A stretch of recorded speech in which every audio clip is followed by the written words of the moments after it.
Queridos, vamos abrir a escritura no livro do Apocalipse, capítulo 3.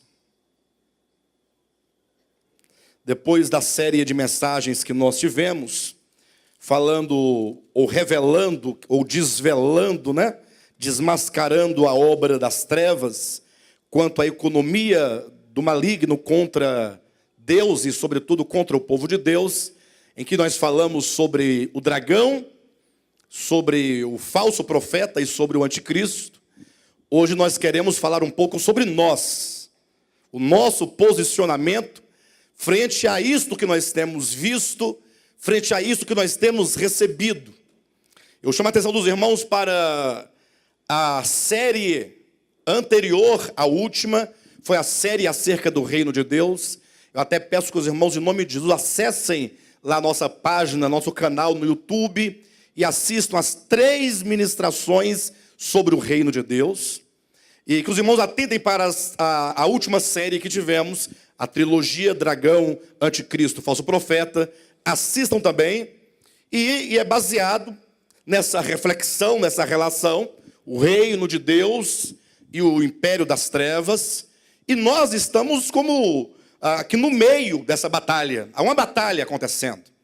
Nós, enquanto igreja, e portanto eu quero hoje trazer uma palavra que nos chama a atenção para o sermos igreja, para o fato de sermos cristãos, o nosso posicionamento, ou mais particularmente, o que é que nós devemos de fato restaurar em nossas vidas para que tudo mais que precisamos aconteça.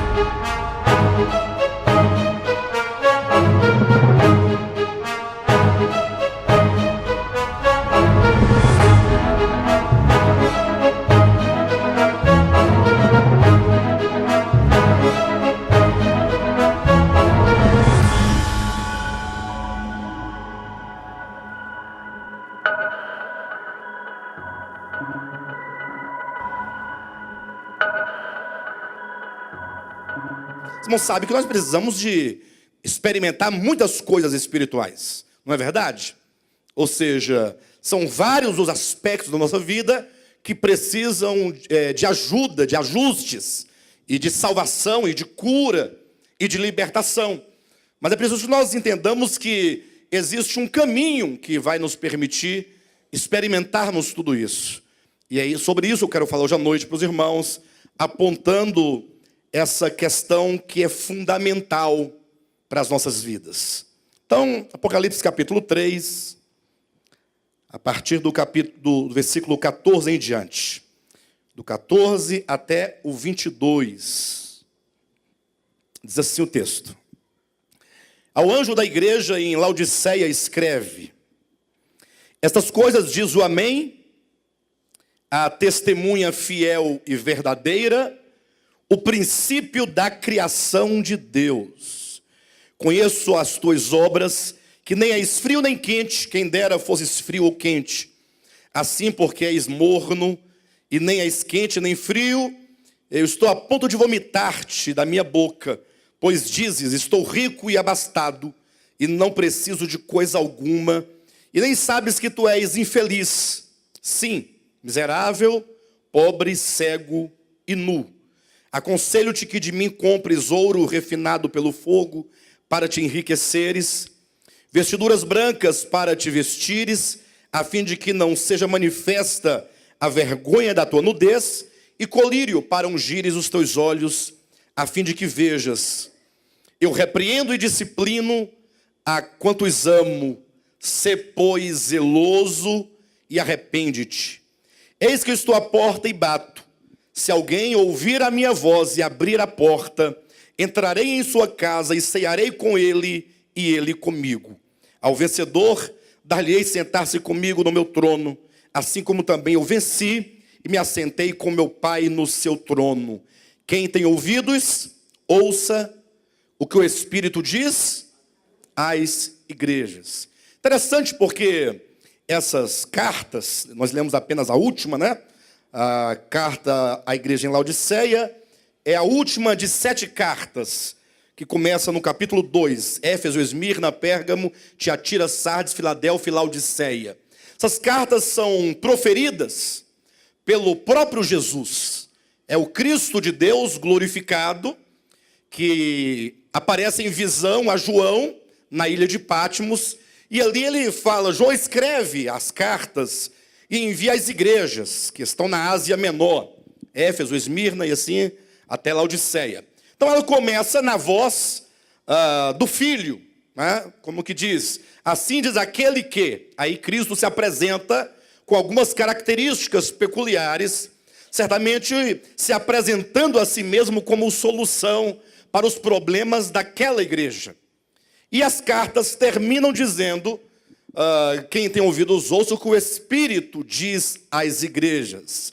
Então nós temos aqui o Cristo de Deus, que fala às igrejas, que é o Espírito de Deus que fala às igrejas. Então, antes de tudo, quando nos deparamos com essa carta, eu sei que é uma carta, no caso a carta à igreja de Laodiceia, bastante saturada, talvez aqui nesse ministério, pelas inúmeras vezes que já foram ministradas, né?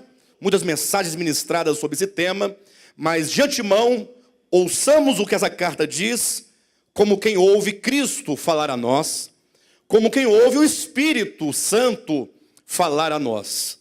Imagine só se, porventura, alguém dissesse para você assim, você gostaria de ouvir o que o Espírito Santo tem a dizer a você? Já observaram que as pessoas, elas gostam de ouvir Deus falando com elas? Sim ou não? Sobretudo nos movimentos, né? Pentecostais ou neopentecostais, as pessoas estão sempre muito ansiosas e muito desejosas de que Deus fale com elas mediante profecia ou revelação ou visão ou por meio de uma pregação. Mas me parece que o povo de Deus, a igreja, de maneira geral, não no sentido especificamente de uma ou outra denominação, mas no geral os cristãos, eles desejam que Deus fale a eles alguma coisa.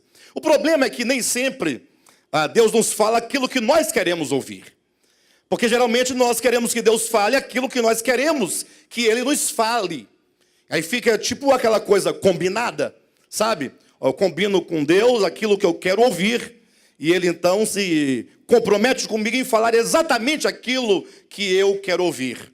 Mas as coisas não funcionam dessa maneira. Na verdade, quando Deus nos fala, primeiro Ele fala baseado numa necessidade que nós temos. Deus não fala aquilo que nós queremos ouvir. Deus fala à sua igreja a partir de uma necessidade, a partir daquilo que Ele próprio vê que nós necessitamos. Ele é aquele pai que cuida dos seus filhos e que supre cada uma de suas necessidades. E, portanto, o nosso cuidado enquanto pregadores, quando buscamos de Deus a direção para ministrar a palavra, é exatamente, Senhor, qual é a tua direção? Qual é a tua palavra a nós, enquanto igreja, neste final de semana? O que tu queres falar ao nosso coração? Então, nesses últimos dias, Deus tem nos chamado e nos despertado a atenção para que nós possamos olhar para dentro de nós mesmos. Porque nós passamos muito tempo olhando para fora. E muito tempo também atento a um tanto de coisas que, embora feitas para Deus, ou embora feitas em nome de Deus, ou embora que até quem sabe com muita sinceridade nós fizemos, mas tantas coisas não agregaram valores espirituais reais em nossas almas. Ou seja, não resultaram em mudanças reais, as mudanças de que nós precisamos. Eu digo mudanças no sentido de que a grande busca da igreja, né, é a experiência da salvação. Vejam que tudo que nós cantamos e tudo que nós pregamos e tudo que nós falamos está sempre voltado para a questão da salvação. É ou não é? Ou seja, nós estamos aqui reunidos por quê? Porque o Senhor nos salvou. Então, isso é algo muito importante. E aí nós cantamos hinos que dizem, Senhor, obrigado, porque nós fomos comprados pelo teu sangue, libertos pelo sangue, sarados pelo sangue. Ou seja, tudo está voltado para a questão da salvação. E, portanto, quando eu me refiro às nossas experiências interiores, eu me refiro a essa experiência real de salvação, de mudanças reais na alma, ou que seja no espírito, na alma, no coração, em todas as nossas faculdades. Essa é uma necessidade urgente. E esse texto, portanto, que nós acabamos de ler, é a carta à igreja a Laodiceia. Essa carta a Laodiceia é uma carta que foi escrita para nós. Eu diria para nós, não diretamente, mas embora indiretamente, ela foi escrita para nós. Alguém pergunta, pastor, o que é a carta à igreja em Laodiceia? Né? Vejamos que Jesus é bem enfático, se você observar no capítulo 1 de Apocalipse, logo no versículo 11, o versículo 10 em diante, é dito que João estava em espírito no dia do Senhor, quando ele ouviu por detrás de si uma voz que dizia assim, João, escreve, pois, 7 cartas, eu vou ditar para você as cartas, você vai escrevê-las, e vai enviá-las às 7 igrejas da Ásia Menor. E aí seguem os nomes das igrejas, né? Ou seja, das cidades onde as igrejas estavam ali estabelecidas. Éfeso, Esmirna, Pérgamo, Tiatira, Sardes, Filadélfia e Laodiceia. Entretanto, quando nós contemplamos o livro do Apocalipse, e nós entendemos desde o início, o primeiro capítulo, que este livro ele trata de coisas futuras. Olha bem na sua Bíblia, confere aí para você ver, capítulo 1 de Apocalipse, versículo 1, revelação de Jesus Cristo que Deus lhe deu para mostrar aos seus servos as coisas que em breve devem acontecer. Ou seja, a característica principal deste livro são coisas futuras. Ainda que esse futuro seja daqui a 1 minuto, ainda que esse futuro seja amanhã, daqui a 24 horas. Mas esse livro não visa falar de coisas que se passaram. Pelo contrário, visa falar das coisas que hão de ter lugar na história a partir de então. Então, a partir dessa perspectiva, da natureza profética do livro do Apocalipse, nós entendemos que essas 7 igrejas, Éfeso, Esmirna, Pérgamo, Tiatira, Sardes, Filadélfia, elas referem-se imediatamente às 7 igrejas que havia na Ásia Menor. Havia 7 cidades, inclusive elas, se vocês pegarem um mapa, né, da região, vão ver que elas formam exatamente um círculo, pegando da primeira, indo à segunda, Esmirna, Pérgamo. Se você fosse traçando uma linha, você voltaria ao ponto inicial, ou seja, fala de um ciclo, né, fechado, fala de uma história, portanto, que iria se suceder, ou seja, ao sair de uma igreja para outra, e então para outra, e então para a quarta, a quinta, representando que essas 7 igrejas nos falam de 7 períodos proféticos da igreja de Jesus Cristo sobre a terra. Ou seja, a igreja de Cristo já teve características da igreja de Éfeso. Aí teríamos que estudar essa carta para entendermos um pouco sobre a primeira igreja do primeiro século que tinha tais características. E assim sucessivamente. De modo que a igreja do século 18, ou sobretudo 19, 20 e 21, é uma igreja aqui representada profeticamente por essa carta de Laodiceia. O que significa que essa carta foi escrita para a igreja dos últimos dias, para a igreja desse tempo em que nós vivemos. Uma igreja que fala acerca da nossa necessidade espiritual, fala da nossa condição espiritual. Você me pergunta, pastor, o que é Laodiceia exatamente? Então, primeira coisa, trata-se da igreja dos últimos dias. Uma igreja que teria uma série de características em razão da mudança dos tempos. E aqui eu quero abrir um parêntese para explicar algo aos irmãos, porque infelizmente nós costumamos fechar os olhos para o mundo, fechar os olhos para os tempos, para os acontecimentos, e ficamos achando que a experiência nossa, humana, não tem relação com o mundo no qual vivemos. E tem profunda relação. O homem é um homem sempre do seu tempo. E o tempo sempre vai determinar aquilo que o homem é. O homem está plantado no tempo. Nesse tempo existe uma perspectiva de toda a humanidade. Nesse tempo existe uma cultura ainda que não seja uma cultura única, né? Cada país ou região tem suas culturas, mas em cada época a humanidade ela tem uma direção coletiva. Nós sabemos que com o fim da Idade Média, por exemplo, a Idade Média foi todo aquele período chamado Era das Trevas, né? Em que a Igreja Romana dominou sobre o mundo, em que a ênfase que todo mundo estava recebendo a partir da Igreja Católica Apostólica Romana era o olhar voltado para Deus. Lógico que não era exatamente o olhar voltado para Deus, o eterno, o verdadeiro, mas as ideias, a mensagem, tudo o que se fazia e se realizava no mundo se justificava a partir de Deus, porque a Igreja Romana tinha o controle de todas as coisas, tinha até domínio sobre os reinos da terra. Então, tudo o que se fazia se justificava em Deus. Poderíamos dizer que foi uma era teocrática ou teocêntrica, em que Deus, teoricamente falando, era o referencial. Mas cuidado, porque nem sempre quando você fala ou age em nome de Deus, significa necessariamente que Deus está ali no centro. Ou seja, o próprio Cristo advertiu dizendo assim, olha, muitos naquele dia me dirão, Senhor, em teu nome nós fizemos milagres, em teu nome nós realizamos curas, em teu nome nós profetizamos, em teu nome, em teu nome, em teu nome.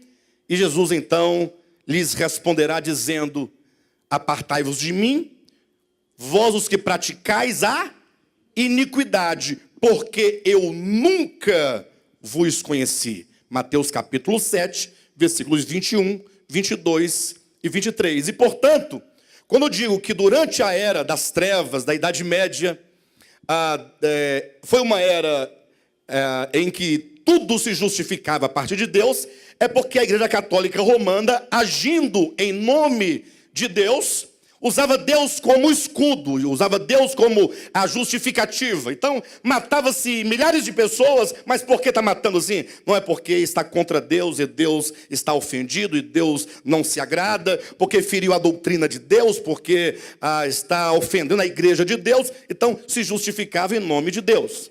Então, quando se tomava, por exemplo, as terras dos agricultores, dos fazendeiros, as cruzadas, tudo se fazia em nome de quem? Não, é porque Deus é que está no comando, que está ordenando. Quando se vendiam indulgências, não, se vendia em nome de quem?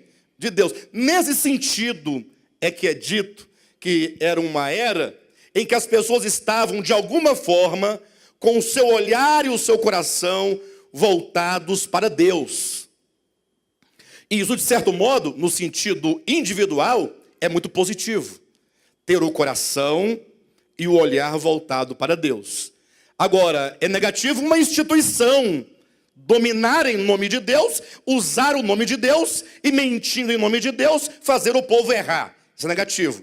Mas ter uma época, existir uma época, ou haver uma época em que as pessoas têm temor a Deus, em que elas se preocupam com Deus, em que elas olham para Deus, se voltam para Deus, isso é muito importante. E eu estou dizendo isso exatamente porque com o fim da Idade Média, alguns movimentos, eu dizia isso aqui semana passada, eles vão surgindo como que dando à humanidade uma nova direção. O fim da Idade Média, com a queda do poder hegemônico da Igreja Romana sobre os reis da terra, o que é marcado com o movimento de reforma protestante, começa dali. Aí vem depois a Contra-Reforma, que vai trazer o movimento barroco. Mas aí vai surgindo vários movimentos históricos, como quem vai conduzindo o olhar da humanidade para um outro lado, para uma outra direção.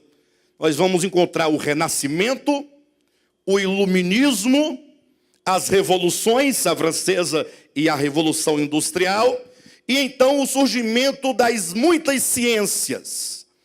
Então, vejam que Laodiceia, ela vai nascer exatamente num contexto em que Deus, ele é tirado de foco. Ou seja, os homens vão continuar a crer em Deus. A religião não vai acabar nunca. A religião não acaba. Enquanto houver homem, haverá religião. Entretanto, essa época de Laodiceia, ela vai surgir exatamente no momento em que os homens estão se tornando cada vez mais homocêntricos, cada vez mais antropocêntrico. É uma era de descrença, é uma era de falta de fé. Jesus profetizou esse tempo, e olha que ele disse há 2000 anos, referindo-se aos nossos dias: quando vier o Filho do Homem, na sua segunda vinda, achará porventura fé sobre a terra? Ele aponta então para uma época em que a fé, o amor, estaria escasso. Lembra daquele outro texto que em Mateus 24, que Cristo falando sobre os últimos dias, ele fala: e por se multiplicar a iniquidade, o amor de muitos, de quase todos, se esfriará. Ou seja, as escrituras proféticas, elas falam acerca do tempo em que nós estamos vivendo. E nós, portanto, que estamos nesse tempo, temos que atentar para esse tempo, para que, interpretando a era em que nós vivemos, possamos então descobrir os problemas que agem em nossas vidas. Ou seja, esta era tem um espírito que está agindo. E Jesus diz nessa carta, que nós acabamos de ler, da Laodiceia, que essa seria uma época de indiferença. Pastor, mas eu não vi a palavra indiferença aqui. Eu li, acompanhei a leitura do 14 ao 22, fala de mornidão, fala de frio, de quente, de uma série de coisas, mas não vejo aqui a palavra indiferença. Mas veja que quando Cristo diz assim, olha, eu estou a ponto de vomitá-los da minha boca, ou de vomitar-te da minha boca, porque você não é nem frio e nem quente. Ele diz, quem dera fosses frio ou quente. Ou seja, que você tivesse uma temperatura definida, que você tivesse com o seu coração definido, com a sua consciência definida, com seus caminhos bem definidos, com seus objetivos espirituais bem definidos. Mas não, o ser morno significa ter uma certa indiferença e ser indiferente num tempo em que tudo está sendo relativizado. Ou seja, antigamente as pessoas tinham, por exemplo, o estudo da Escritura como algo primordial, algo muito importante. Antigamente, no meu tempo, eu até costumo brincar às vezes assim que já não se fazem mais igrejas como antigamente, já não se fazem mais crentes como antigamente. Antigamente o crente, ele tinha uma devoção, ele tinha um compromisso, ele tinha uma responsabilidade, ele tinha uma adesão ali onde ele estava, ele era governado por uma visão. Ainda hoje há muito disso, mas infelizmente essa adesão e esse compromisso, hoje ainda muito forte em muitas denominações, deve ser sustentado e alimentado diariamente por um processo e por uma pedagogia de coach, coloquemos esses modos assim, né? Ou seja, são pessoas treinadas na área da psicologia, da psicanálise e em outras áreas afins, para poder então manter o povo, né, com promessas, e é como que ficasse ali tendo que alimentar constantemente, senão eles perdem o foco, senão eles perdem o entusiasmo. Seria mais ou menos como uma máquina a vapor. Tem que colocar muita lenha para queimar bastante lenha, para fazer bastante pressão. Se parar, a máquina para de andar. Mas antigamente não, me recordo que quando nós éramos bem menores, crianças, né?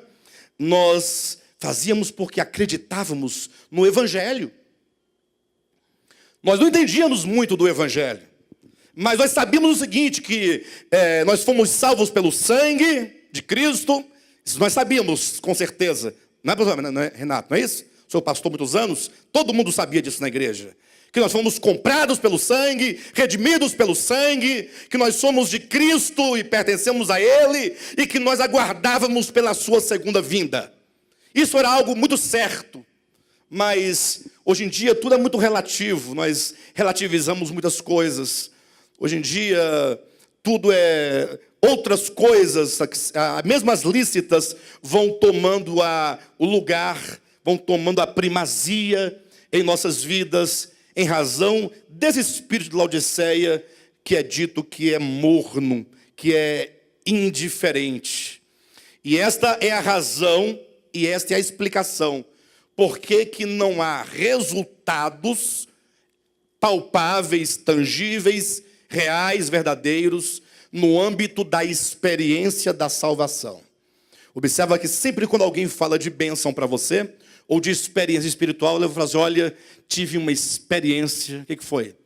Deus me livrou da morte, passei por um acidente quase, sempre numa referência marginal à nossa real necessidade. Outro vai dizer, não, Deus me abençoou com um carro. Carro agora se tornou o símbolo material da bênção de Deus. Deus me deu uma casa, Deus me deu o emprego, Deus me deu o casamento dos meus sonhos. Que seus sonhos não se tornem pesadelos. Mas não é verdade? Por que sempre quando se diz de experiência, nós sempre apresentamos coisas? Ao invés de falar assim, olha, a palavra tem me alcançado de um modo que eu tenho tido profundas experiências na alma. Porque, como diz lá no livro de Deuteronômio, referindo-se à experiência de Israel no deserto, capítulo 8, Deus tem me humilhado, no sentido não negativo, não é? Mas Deus tem me feito ver a luz da sua palavra, pela iluminação do Espírito Santo, as falhas que há no meu coração. Deus tem me feito perceber o quanto que eu sou falho nesta área, naquela outra, o quanto que eu preciso de aprimoramento. Observa-se que quando se fala de bênçãos hoje em dia, não se fala das experiências de salvação. Então falta-nos algo, certamente, para que essas experiências comecem a se despertar. Amém? Eu tenho certeza que Deus já tem dado experiências para nós aqui, mas ainda são pequenas. Eu particularmente, eu louvo a Deus, porque eu tenho experimentado dessa experiência de salvação. Mas cuidado, porque quando se diz que alguém tem experimentado experiência de salvação, logo você tende a projetá-lo como o santo. E isso é exatamente o oposto. Experiência de salvação não acontece sem a exposição daquilo que somos. Por isso que Davi, ele orava dizendo, Senhor, dá-me a conhecer os meus dias, para que eu reconheça, a minha fragilidade. Quanto mais revelação, quanto mais luz, mais você gera reconhecimento. E é nessa relação, luz, visão acerca de si mesmo e acerca de Deus, da verdade, nós vamos sendo expostos. Aí nós sentimos tristeza, mas não uma tristeza carnal, ou mesmo maligna, mas uma tristeza segundo Deus que gera arrependimento, que gera mudanças. Então Deus vai nos iluminando, Ele vai nos mostrando, nos revelando, vai nos expondo, vai tirando as nossas máscaras, as nossas vestes, as capas babilônicas com as quais nos cobrimos para esconder aquilo que nós somos. E aí a experiência vai acontecendo. E aí nós então vamos passando a confessar. Porque confessar não é você repetir uma oração, como alguém diz assim, olha, ore comigo e confesse seus pecados. Senhor, eu confesso meus pecados. Isso não é confessar, isso é falar. A confissão é algo que procede de dentro. Sabe quando você está conversando com a pessoa, e aí você chega naquele momento mais profundo do diálogo com aquela pessoa, e você fala assim, eu posso ser sincero com você? A pessoa fala assim, pode. Eu quero fazer uma confissão. Ou seja, é algo que vem de dentro. Vivemos numa época de Laodiceia de muita superficialidade. Não somente de indiferença, mas de superficialidade. Nós, por exemplo, cantamos coisas, e hoje mesmo eu pensava sobre isso, e sempre eu penso sobre isso na minha casa. Agora, geralmente quando eu me deparo com uma canção, eu fico olhando a letra, e eu fico pensando, Senhor, como pode ser isso? Porque imagine você cantando uma canção, dizendo, Senhor, reina sobre mim. Senhor, reina sobre mim. Vamos refletir duas coisas antes de nós prosseguirmos. Você sabe o que implica o Senhor reinar em você? O que significa reinar sobre você? Vamos pensar, se Ele vai reinar sobre você primeiro, quem é o rei? Ele ou você? Ele é o rei, você é o servo. Então, se Ele é o rei sobre a sua vida, você não manda mais a sua vida. A partir de agora, você não manda mais. Você agora é governado pela vontade soberana de Deus, a quem você invocou para que Ele reinasse sobre a sua vida. Sim ou não? Quando nós falamos, Senhor, reina. Aí no Nada Show ainda coloca 4 vezes. Reina, reina, reina, reina. O que é certo, não é para reinar, mas tem que reinar sobre nós mesmos. Mas vocês observam que o que nós estamos dizendo?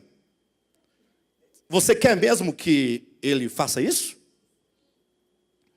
Você quer mesmo? Que a partir de hoje, todas as tuas vontades sejam submetidas à vontade dEle? Todas as suas vontades sejam submetidas à vontade dEle. E caso haja alguma contradição, algum embaraço, algum impedimento, alguma diferença, você abre mão então da sua vontade absolutamente.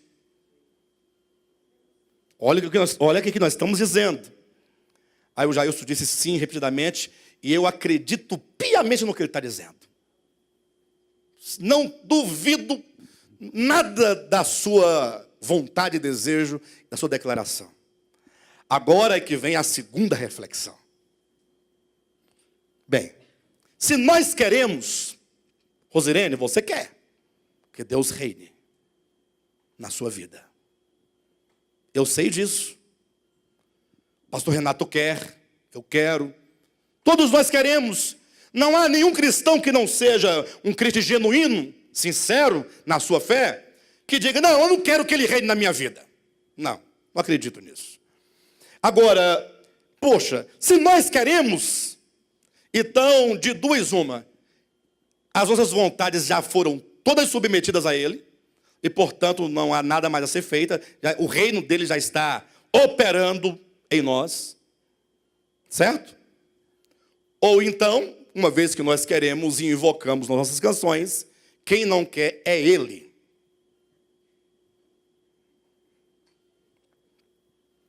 Por que que eu deveria, pastor Moisés, pedir ao rei tantas vezes, repetidos domingos, em repetidas canções, em repetidas orações, em repetidas, que Ele reine sobre mim? Por que que eu tenho que pedir tanto? Será que Ele não quer? Porque nós já declaramos, nós queremos. Ou você não quer? Não, nós queremos. Eu quero saber se a outra parte quer, a outra parte é Ele. Será que Deus quer reinar sobre nós? Ele diz assim, quando orardes, orareis assim. Pai nosso que estais nos céus, santificado seja o teu nome, venha a nós o vosso... Ora, se Jesus nos ensina a orar dizendo, venha o teu reino sobre nós, então é vontade de Deus. Então, da vontade dele eu não duvido. Das nossas eu também não duvido. O problema é que esse reino não ocorre numa relação meramente contratual, numa assinatura de caneta. Não é porque você falou que quer e você foi batizado, agora está tudo certo esse reino. O problema é que o reino de Deus é uma questão de dentro de nós. E que se alguma coisa dentro não estiver no foco correto, não vai dar certo. Não é que nós somos insinceros ou não sinceros. Não é isso. É que pode ser o caso que nós estejamos, como diz o apóstolo Paulo, dando um golpe, desferindo golpes no ar. Paulo disse: eu luto não como quem desfere golpes no ar. Em outras palavras, o meu golpe é certeiro, é no alvo. Porque se você quiser ir a uma cidade tal, você tem que pegar a estrada correta. Se você pegar uma estrada contrária, você vai andar e nunca vai chegar. A não ser que você, em algum momento, se converta o caminho e retorne ao lugar. Então, partindo do pressuposto de que Laodiceia é a última igreja, e partindo do pressuposto que Éfeso é a primeira, ou seja, nós temos um começo de degradação. Nós temos a história da igreja, uma igreja que começa em Éfeso, e com um problema a partir de si mesma, isso vai se desenvolvendo até chegarmos no último nível de degradação. Laodiceia é o último nível de apostasia da igreja. Ou seja, todos os problemas da igreja, todos, inclusive das igrejas que vieram em séculos anteriores, da igreja na história, tem o seu germe, tem a sua semente lá no começo. É aquela questão, né? Às vezes você quer resolver um problema de uma árvore de espinhos, ou de um fruto que é mau, e você fica tirando os frutos, cortando o galho, mas daqui a pouco volta de novo. Ou então aquele capim que dá no meio da lavoura, que você vai arrancando por cima, mas no outro dia está lá a folhinha nascendo de novo, porque ele tem raiz profunda, lá no fundo, e é difícil você tratar com aquela praga, porque é uma praga no meio da lavoura. Não sei quem já viu esse tipo de situação. Então, se nós não tratarmos no ponto, não formos no lugar certo, nós vamos ficar muito tempo assim, dando voltas no deserto. Sabia que o povo de Israel chegaria, quando eles saíram do Egito, eles chegariam na terra prometida em 11 dias? 11 dias do Egito à entrada da boa terra. Gastaram quanto tempo? 40. Mas 40 anos se gastava 11 dias, ficaram rodeando, dando voltas. Dando voltas.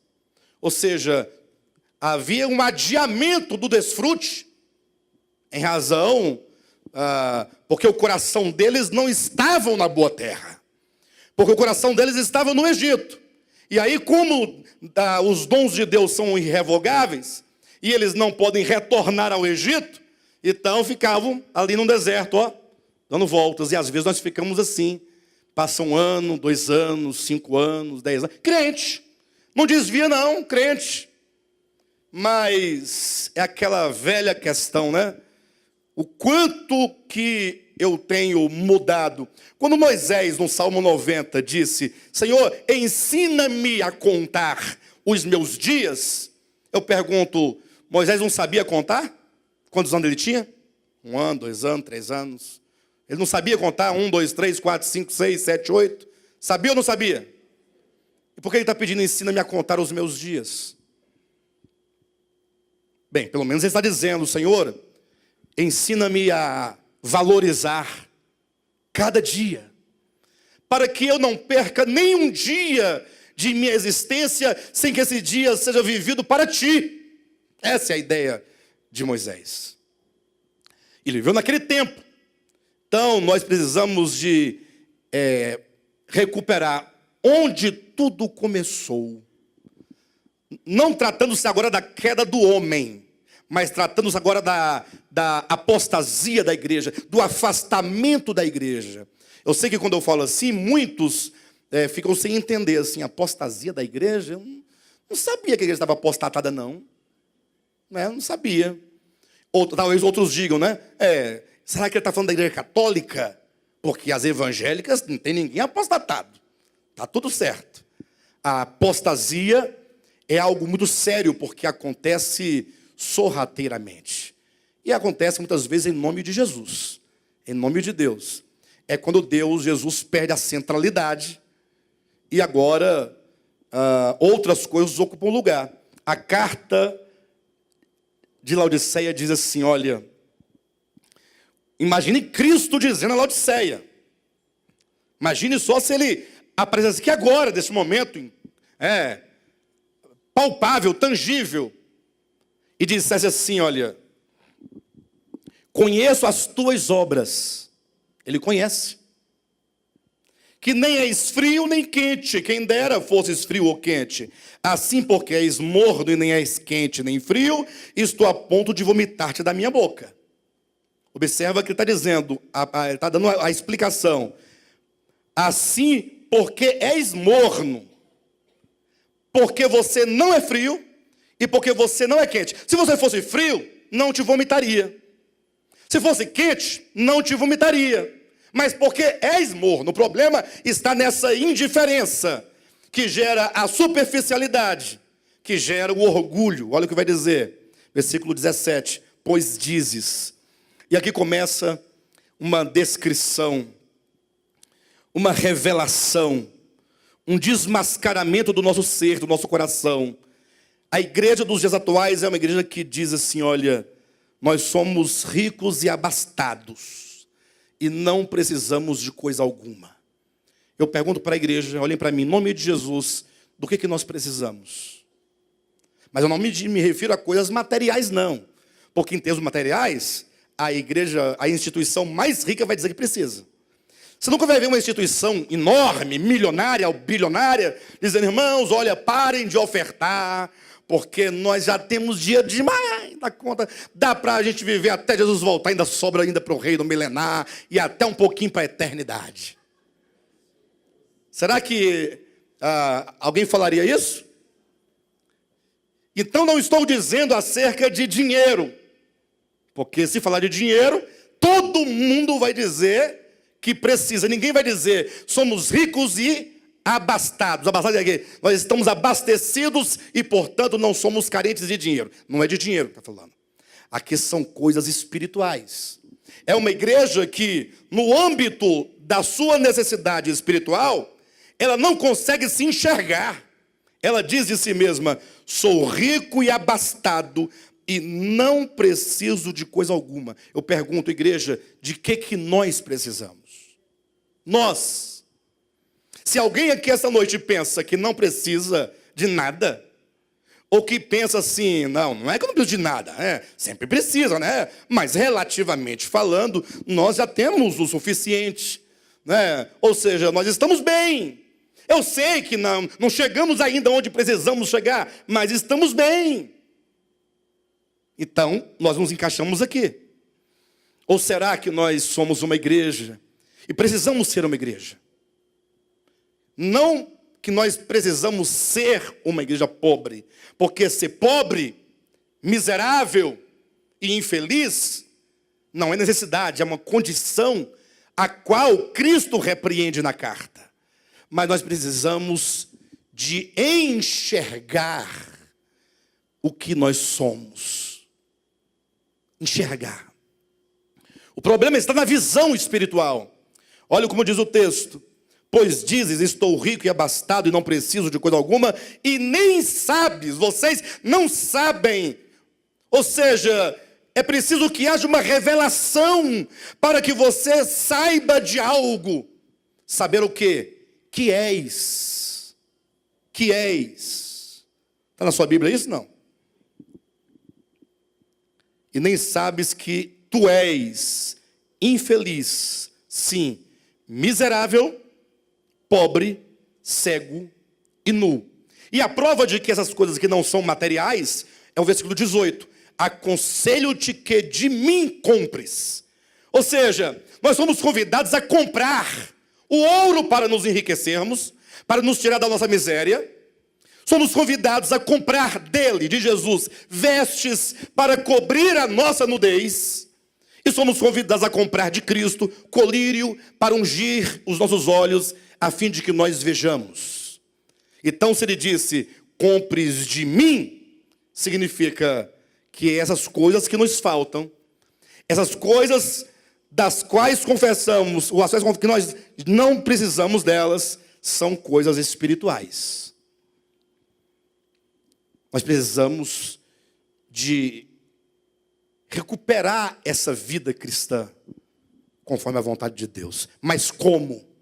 Olhando para o começo.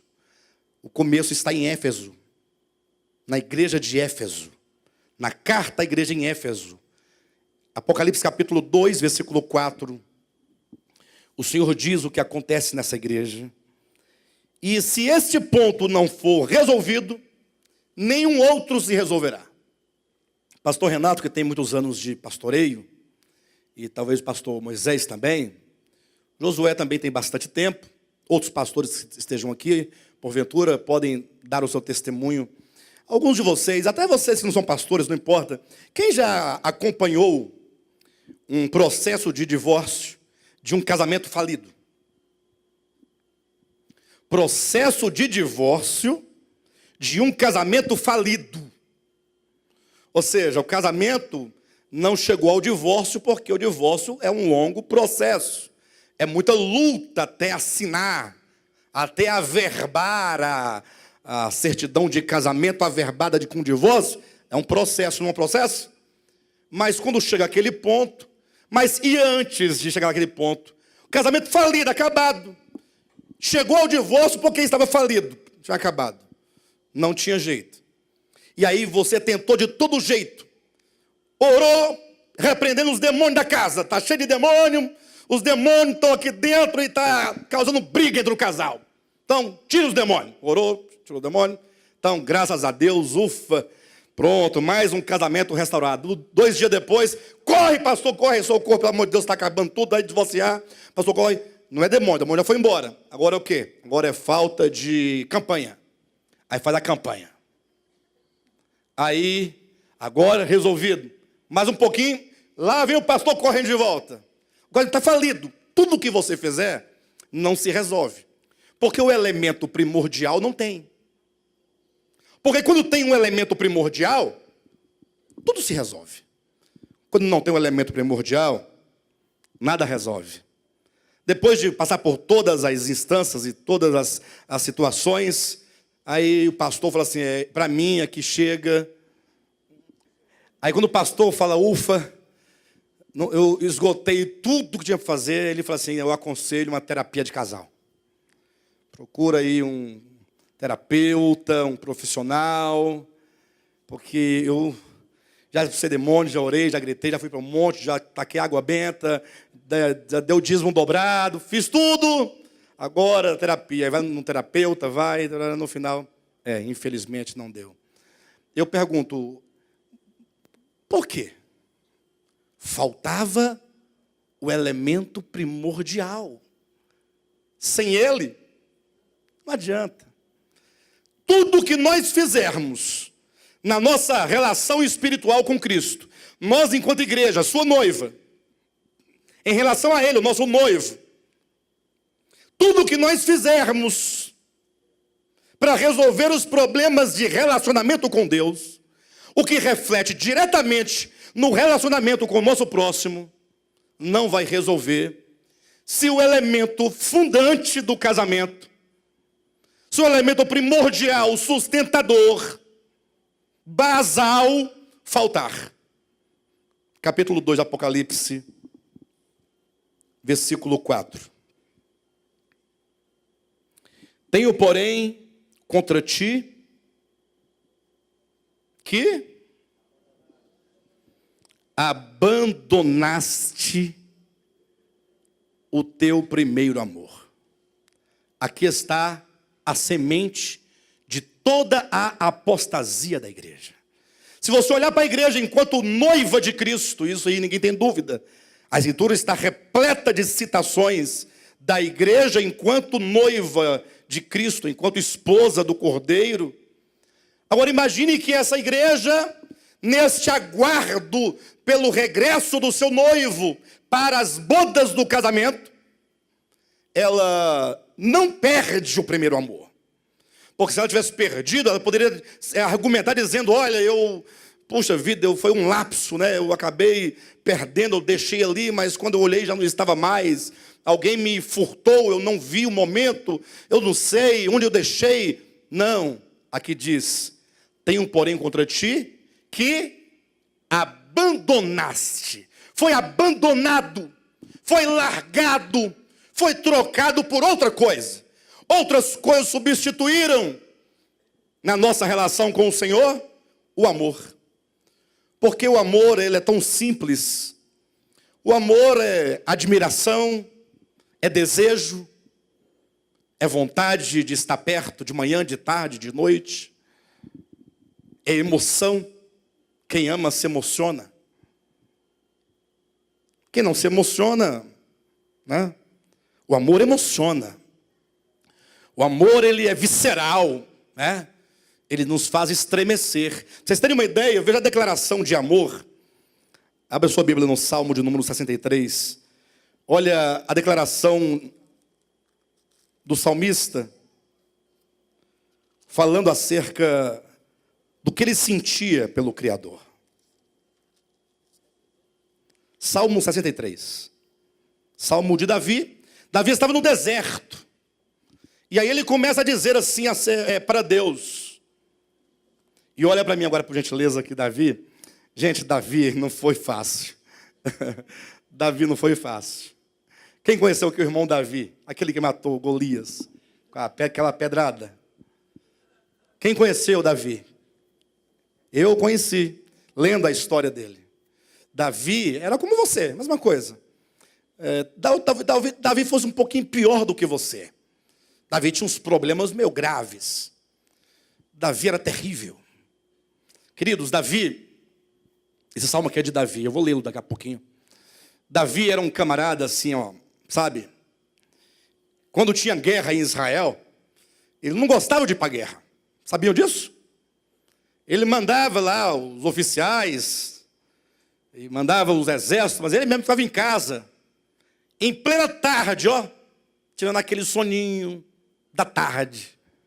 É o sono da beleza. Dizem, né? É o sono da beleza, porque é tranquilo. Davi aí acordava, dava uma andada assim lá nos jardins do palácio, olhando, aquele ar fresco. De vez em quando chegava uma notícia como é que estava a guerra, ele sabia que estava tudo bem, porque afinal lá estava a arca do Senhor, que garantia a vitória. Davi, em certa ocasião, para vocês terem uma ideia da situação de Davi, viu uma mulher muito bonita, chamada Betseba, tomando banho, né? Agora, o que ela fazia tomando banho? Numa situação para ser vista, também não sei, a Bíblia não fala. Mas o cenário se montou de um jeito que teve escape. Mas Davi não escapou. Mas Deus mandou o escape. Davi olhou e falou, o que está acontecendo? Espera aí. Aí Davi mandou chamar um servo e falou assim, quem é aquela mulher? Aqui é o escape. Ó. Olha o escape de Deus na boca do servo dizendo, aquela é a mulher do teu servo Urias que está na batalha. Pronto. Não é o escape? O que eu quero com a mulher do meu servo que está batalhando por mim? Mas o problema é que Davi era meio inconsequente. Mulher de quem? Ele não entendeu. Urias? Quem é Urias? Urias. Manda chamar. O que é? Manda chamar. Lá vem Betseba. Se o rei mandou, quem discute?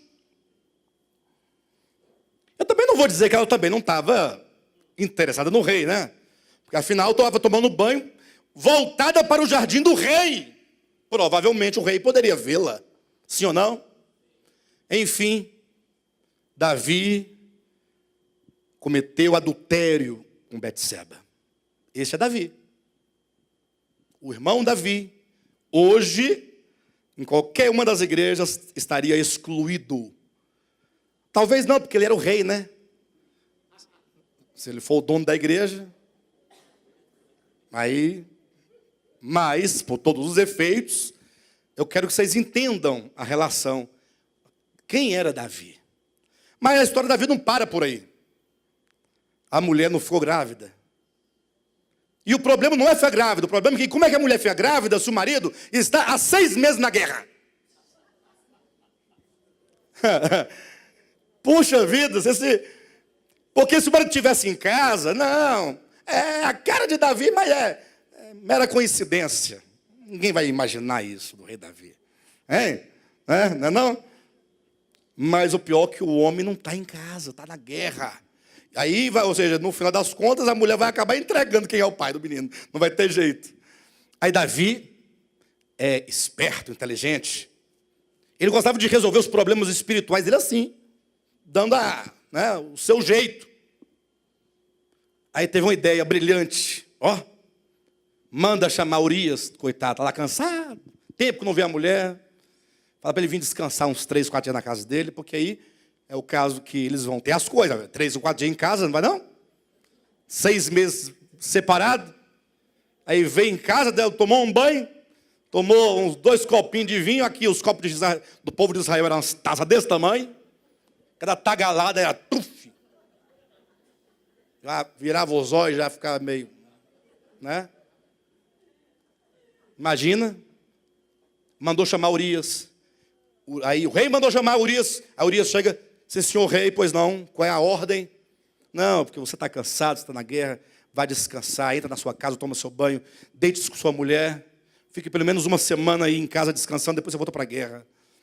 Aí Urias olhou para o rei. Davi. Olha onde eu vou chegar com a história, hein, pessoal? Olha onde eu vou chegar, hein? Rei, o senhor me perdoe, mas eu não posso ter esse prazer enquanto a arca do Senhor está na batalha. Não dá. Eu não posso aceitar isso. A sua bondade é muito grande, você é muito gentil, mas jamais eu faria uma coisa dessa contra o meu Deus. Aí o rei então, aguenta aí. Foi lá, pensou, rapaz, esse caboclo é difícil, viu? Ideia boa. Vou convidar para um jantar. Taco ele, vinho nele, ele fica ruim. Já viu o bebê pensar alguma coisa? O bebê vai para casa, né? Dormir com a mulher, tem tanto tempo. Chamou ele para um jantar. Taca vinho nele. Taca vinho. Vinho. Urias ficou ruim. Pensa num discípulo. Discípulo não, num irmão, um servo ruim. Não é para Moisés, hein? Ruim. Mas esse homem ruim foi para casa, porque não podia dormir na rua, se deitou do lado de fora. Não entra. Estou ruim, mas não entro. Não perdeu o juízo, ele sabe. Ele está entendendo tudo. Não entrou. Davi. Eu ia falando aqui uma coisa. Escreveu uma carta. Lacrou, selou, entrega para o seu comandante Joabe nas mãos dele. Na carta dizia: coloque Urias na linha de frente de batalha para ser alvejado. E Urias pegou a sentença de morte dele e levou. Conclusão? Joabe colocou ele na frente, Urias morreu. E Davi ficou o quê? Graças a Deus, homem difícil de morrer. Para completar, Davi falou assim: já que a mulher agora é viúva, traga para cá, joga no harém mais uma mulher para compor o meu harém. O que vocês acham do irmão Davi?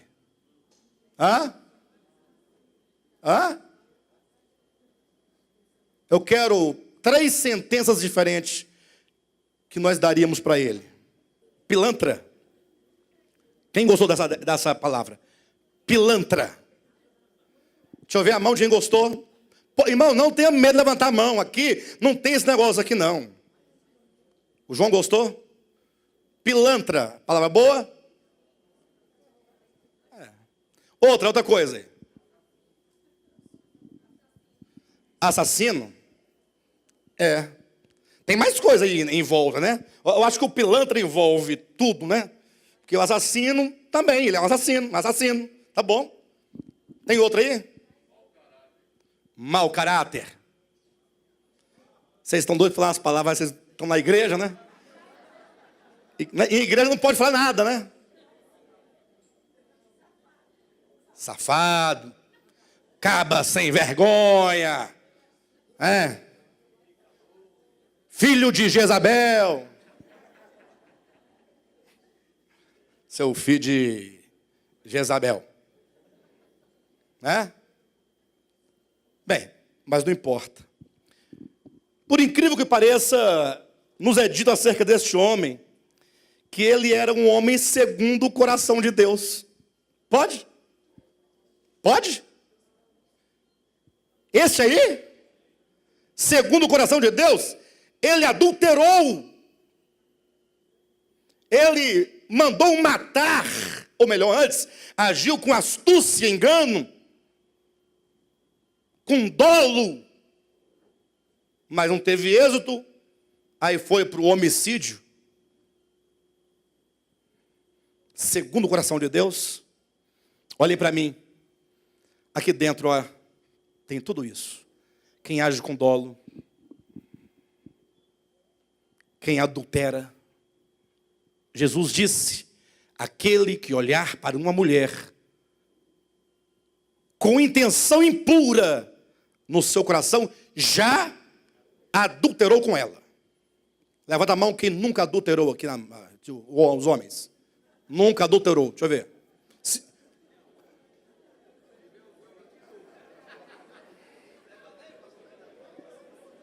Pessoal, olha para mim. Eu vou repetir, olhem para mim. Todo mundo aqui, ó. Todo mundo comigo. Ei, pessoal, ajuda aí. Aquele que olhar para uma mulher com intenção impura no coração, já adulterou com ela. Quem é que nunca olhou para uma mulher com intenção impura? Por favor, gente. Não, do Renato eu não duvido nada, né? O Renato, ele nunca olhou para uma mulher com intenção impura. Eu acredito no senhor.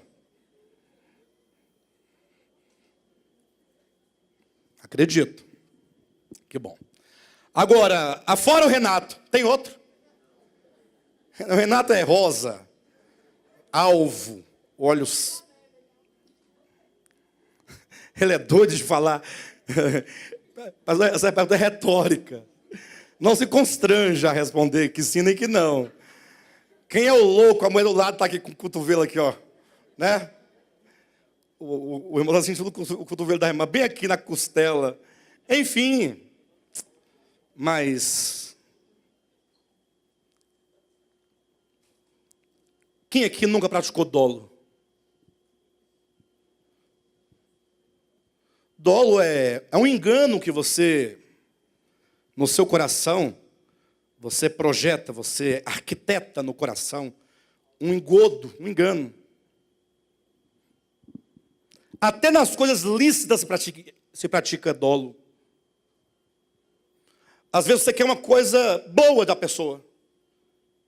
Se ela te der ou fizer, está feito. Sim ou não? Mas como fazer com que ela me entregue com as próprias mãos? Se você criar um caminho para conduzi-la a uma decisão, isso é dolo. Você está arquitetando algo, projetando algo. Você está levado à presa. É um engodo. É uma maneira de você enganar. Quem aqui nunca tentou resolver um problema da forma mais fácil possível? Aquela velha questão do jeitinho brasileiro. Davi era brasileiro desde aquela época. As ideias dele. Ué, ele vai dormir com a mulher dele, do outro dia vai embora. De quem é o menino? Pode fazer as contas dar certinho. Olha a maneira. Quem aqui nunca assassinou ninguém? Quase todo mundo levantaria as mãos, né? Talvez. Mas Jesus disse que nós matamos pessoas quando nós as desprezamos. Quando nós as desprezamos. Davi tinha todos os defeitos que nós temos. Não pense você, olhe para mim em nome de Jesus. Não pense você que o pecado do adultério praticado é diferente do pecado de adultério, como diz Jesus, no coração. A diferença está apenas nas consequências. No coração é pecado, no ato é pecado. Para Deus é adultério. Ora, quanto às consequências, é que no coração ninguém fica sabendo. Ninguém te chama de adúltero. Ninguém sabe que você é impuro. Mas Deus sabe. E o outro que vacilou e tal? Não, o outro, todo mundo vai saber, o filho vai nascer, o divórcio vai chegar, a casa vai cair. É uma complicação danada para resolver o problema. Sim ou não? Mas, a despeito de tudo isso, nós somos como Davi. A Bíblia, ela não oculta as misérias de Davi. E se nós fôssemos falar das misérias de Abraão? Chamado amigo de Deus. Se fôssemos falar das misérias de Sansão. Sansão não tinha futuro, pastor Renato. Pastor Renato, Sansão é o extremo oposto a você. Sansão não tinha um pingo de juízo. Pensa num homem mulherengo, era Sansão. Forte, bonito.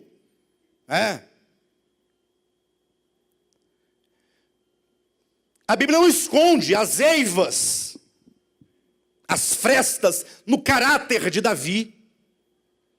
Agora, poxa, o que me encabula, essa palavra, tinha tempo que eu não falava dela. O que me deixa assim é, Davi era um homem segundo o coração de Deus. Por que será?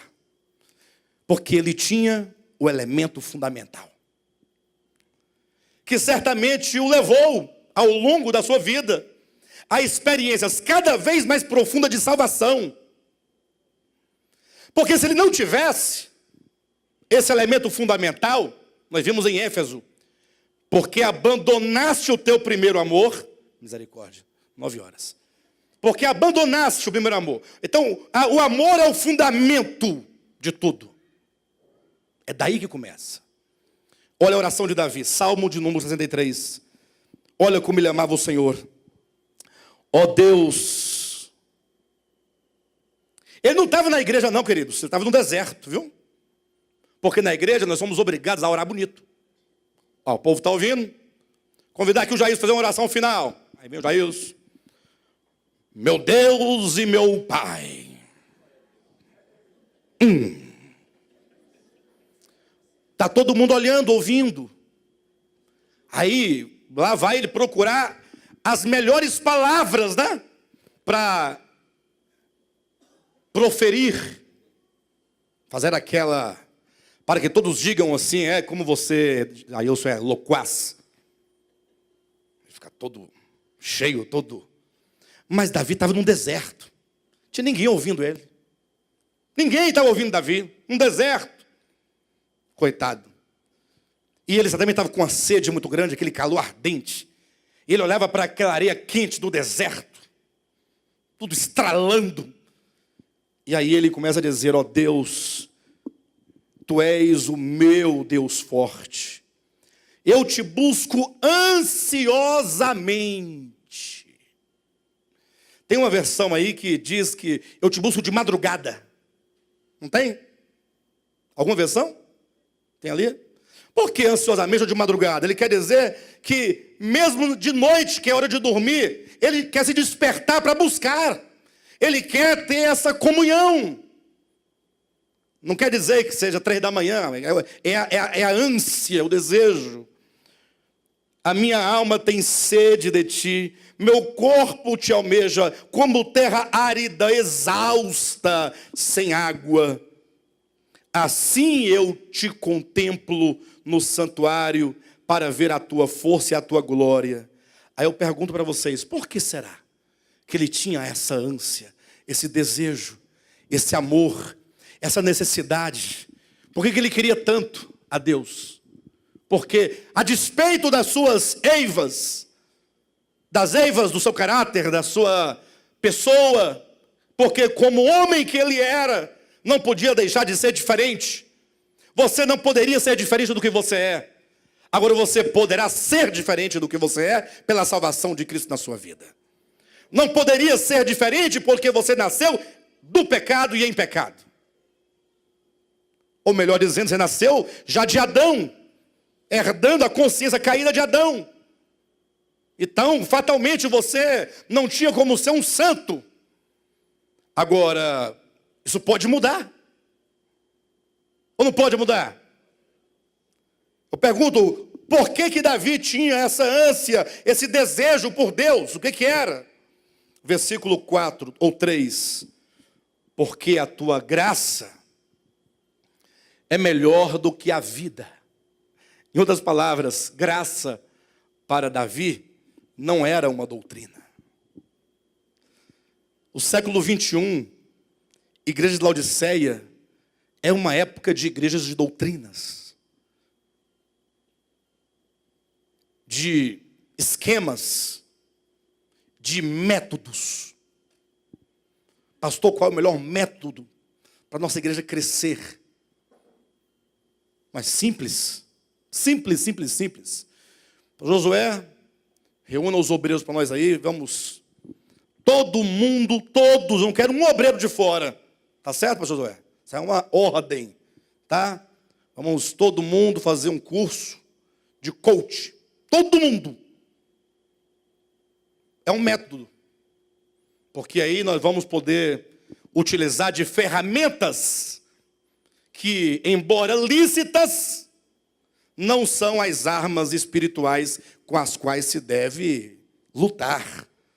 Porque, como diz a Escritura, as armas da nossa milícia não são carnais, mas são poderosas em Deus para destruir fortalezas, anular sofismas, que é a palavra de Deus, a única capaz de penetrar no íntimo do homem e separar juntas e medulas, alma e espírito, e penetrar até o ponto de discernir os pensamentos e os propósitos do coração, e não somente isso, mas julgar, lançando luz, fazendo o homem enxergar. Somente a palavra de Deus pode salvar efetivamente o homem. Só a palavra de Deus regenera o homem. Só a palavra de Deus pode curar o homem, pode salvar, santificar. Como o próprio Cristo orou ao Pai dizendo, santifica-os na verdade, a tua palavra é a verdade. Eu conversei com Josué, não tem 3 semanas, a gente perguntando, e aí, como vai ser, como podemos? E aí eu falei, olha, nós temos aí os exemplos, mas eu não acredito nesse modelo, eu não acredito nesse, eu não acredito nesse, eu não acredito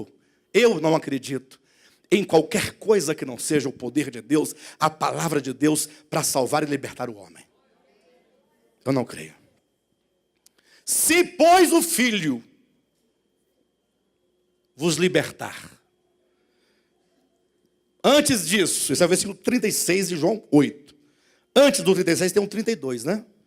E conhecereis a verdade. E a verdade vos libertará. Aí segue o 36. Se, pois, o Filho vos libertar, o Filho, portanto, é a verdade. Verdadeiramente sereis livres. O que implica que qualquer outra coisa que não seja a verdade, que não seja Cristo, que não seja a palavra, não liberta o homem verdadeiramente.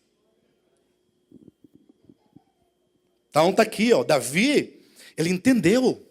Graça para Davi era uma verdade. era uma experiência. Graça era algo concebido no seu coração. Quando se concebe a graça de Deus no coração, tudo muda.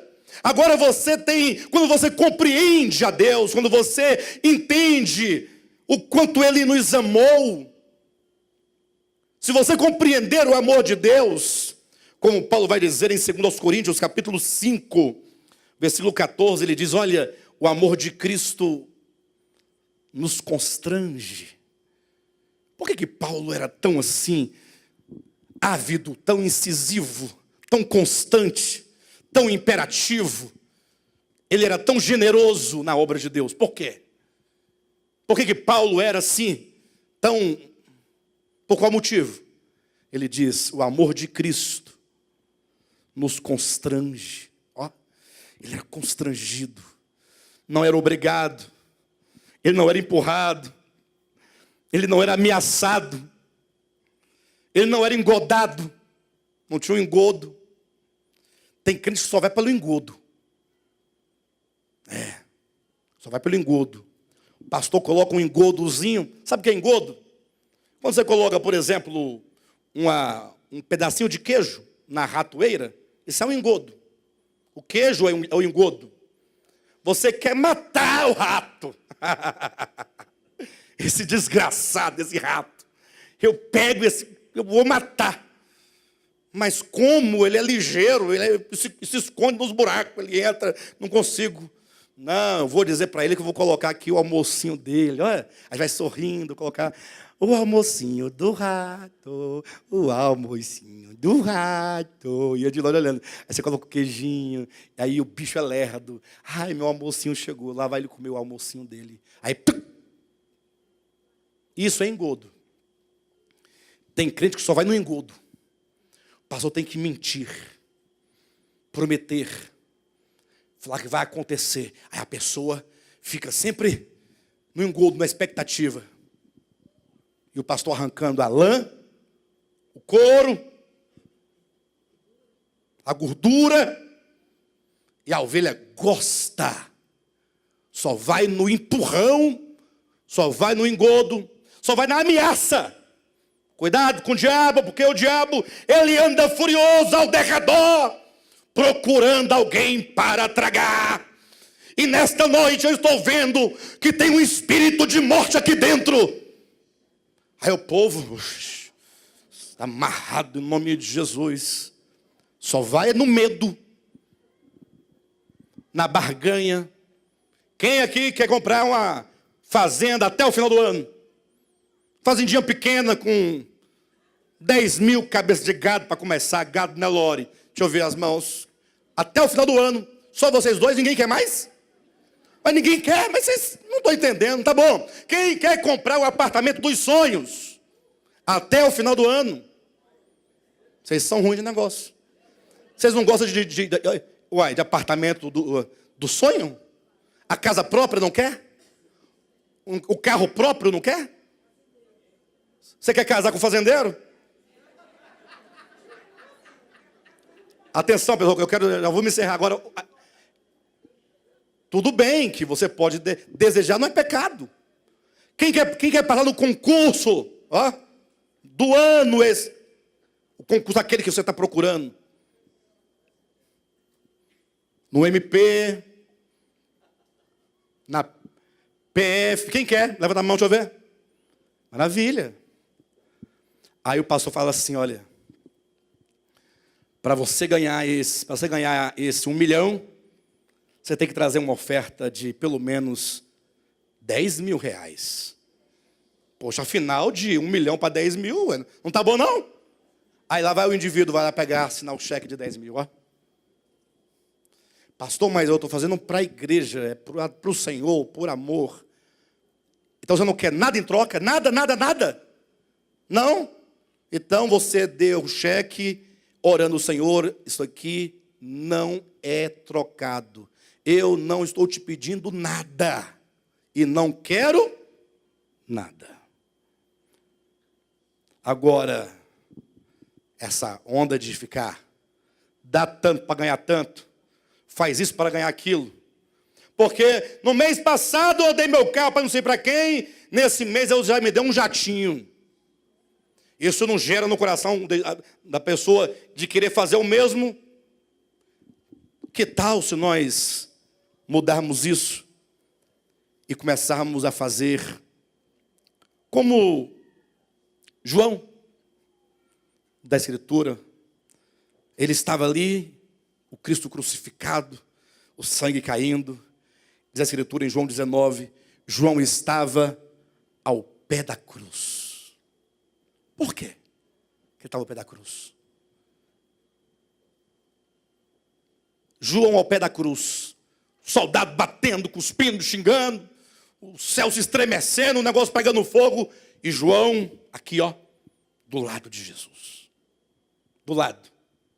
Não fez promessa nenhuma que ficaria do lado dele, mas não saiu do lado dele. Sabe por quê? Porque amava. Ah, os outros não amavam? Os outros amavam menos. João era aquele que, quando Cristo falava, reclinado, João colocava a cabeça no peito de Jesus. Era um amor que ele desenvolveu por Cristo. Ou quem sabe fazer como Maria Madalena. Cristo morreu. Enquanto ele estava vivo, tudo bem, tinha motivo, tinha razão. Milagre, prodígio, pregação, palavra, mas Jesus morreu. O negócio é o seguinte, aí só não deu certo, nós achávamos que ele era o Messias, mas está aí provado que não é. Mataram, crucificado, está sepultado. Cada um para a sua casa.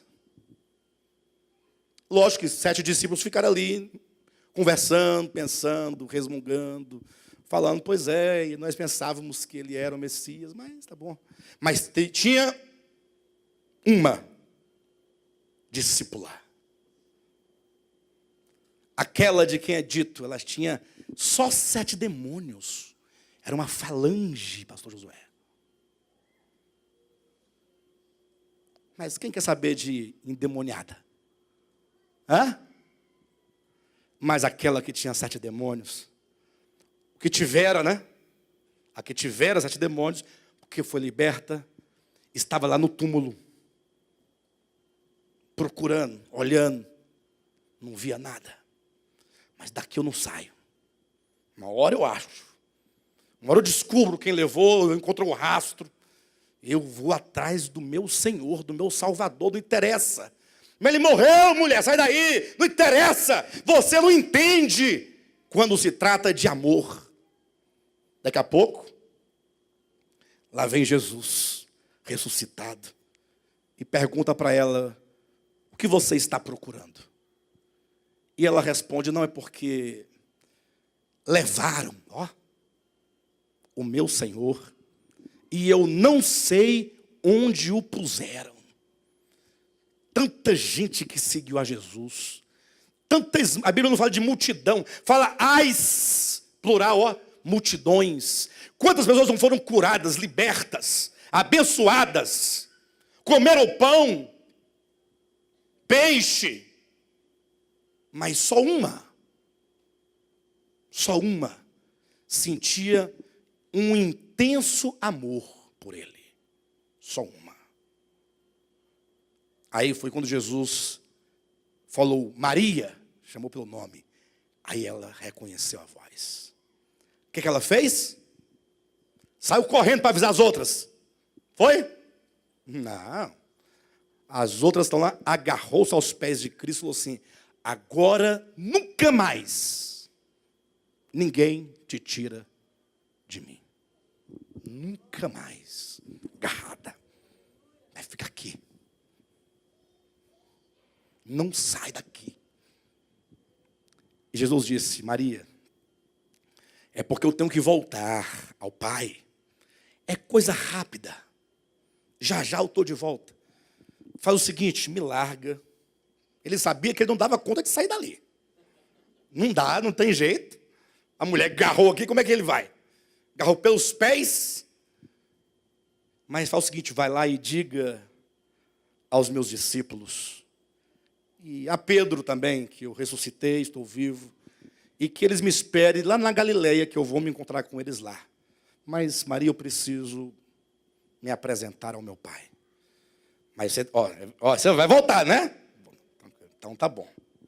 Aí ela deixou e foi correndo avisar aos discípulos. O amor a Deus é o fundamento da fé. Por isso que depois que tudo acabar, até a fé vai desaparecer. Só vai restar o amor. Porque tudo há de passar. Havendo ciência passará, havendo profecias passarão, línguas passarão, milagres passarão. Mas há 3 coisas que permanecem: a fé, a esperança e o amor. E desses 3, o mais importante, o maior, é o amor. Esses 3 permanecem agora, na maturidade. Qualquer um que alcançar a maturidade em Cristo.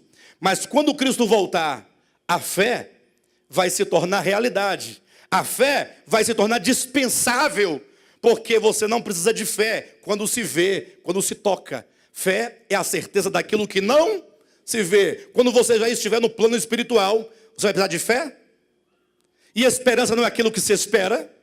Se já chegou o que você esperava, se você já tem aquilo que você esperava, também não vai acabar a esperança, porque você vai ter a concretização. Então só vai restar o amor. O amor é o fundamento de tudo. Sem o amor, nada funciona. Nós temos que restaurar, enquanto pessoas individuais e enquanto igreja, esse amor. Senhor, eu preciso de te amar, para que todas as doutrinas que falam acerca de ti sejam para mim um desejo de experiência e não um orgulho para apresentá-la. Aí tudo vai mudar. Amém, queridos?